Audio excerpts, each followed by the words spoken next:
We hear about let's talk, and that's what I want us to do, to have just a candid conversation about any issues that we have in Montgomery now and past, or you think in the future, so that we can share that with you and at least give you some insight on it.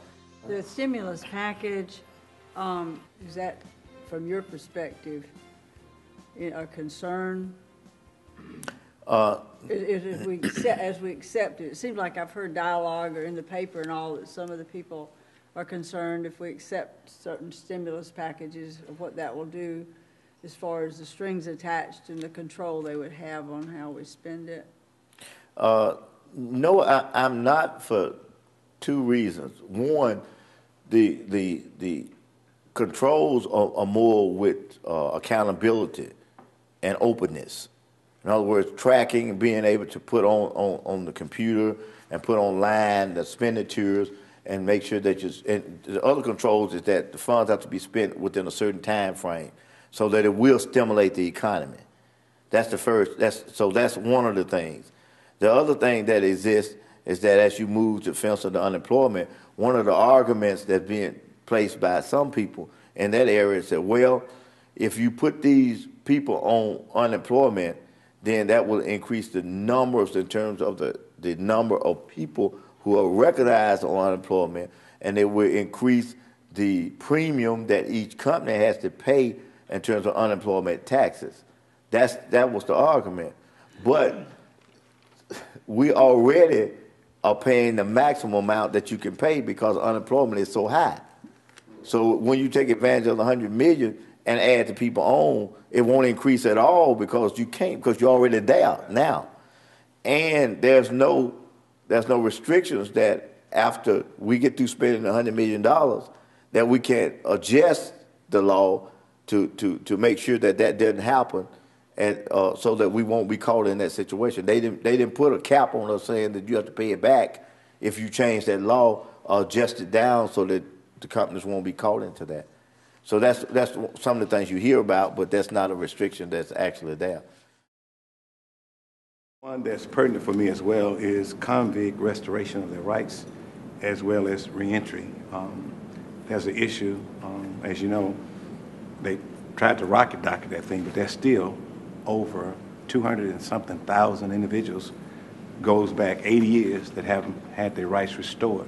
Things from when crimes were $5 quantify you to be a felon.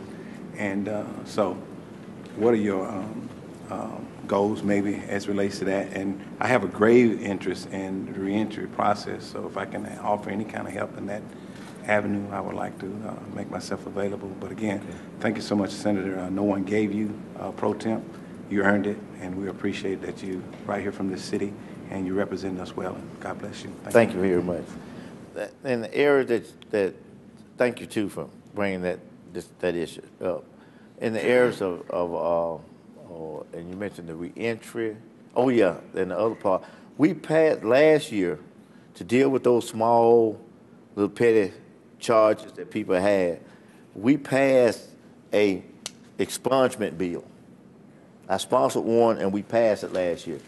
We passed it with the blessings of and worked with the DA Association, with the Circuit and District Judges Association, with just everybody who deals in law enforcement, to make sure that they understood forensic science about what we would keep records of and how they would be sealed and only could be used if someone had committed another related crime. Then you could go back and look at that information to see how it relates.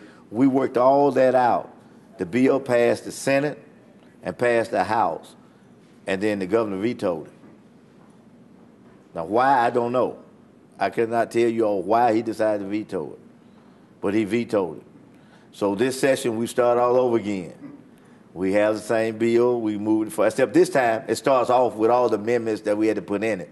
So that's a good part. It starts off sort of ready, and we're able to move that bill through. There's no reason why if someone got some little petty fine over here, and especially most of the things were dismissed. It was the fact that even they were charged and not even convicted or anything. And of course, that should be expunged, and that's one of the things.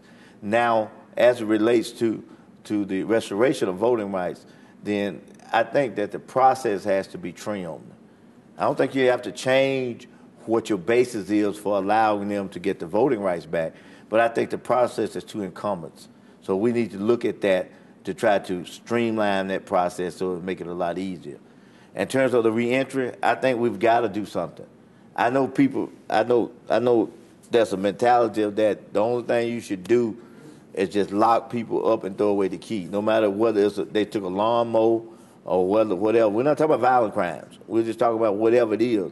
But the reality is that someday this person's going to get out. And when they get out, if you don't have some kind of program for them to phase back into society, you just letting a person out to harm people again. And we can't have that. So what we've got to do is this. We're not going to get new dollars in the general fund budget.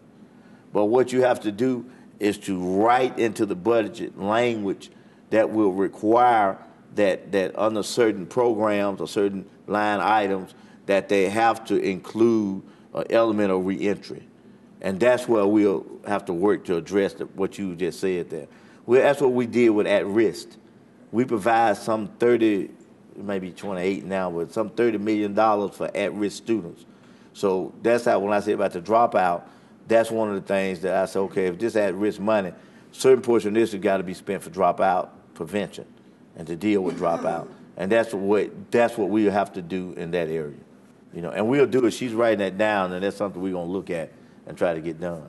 That's what a listening post is all about, trying to listen to what you all want and see if we can implement it in some kind of way.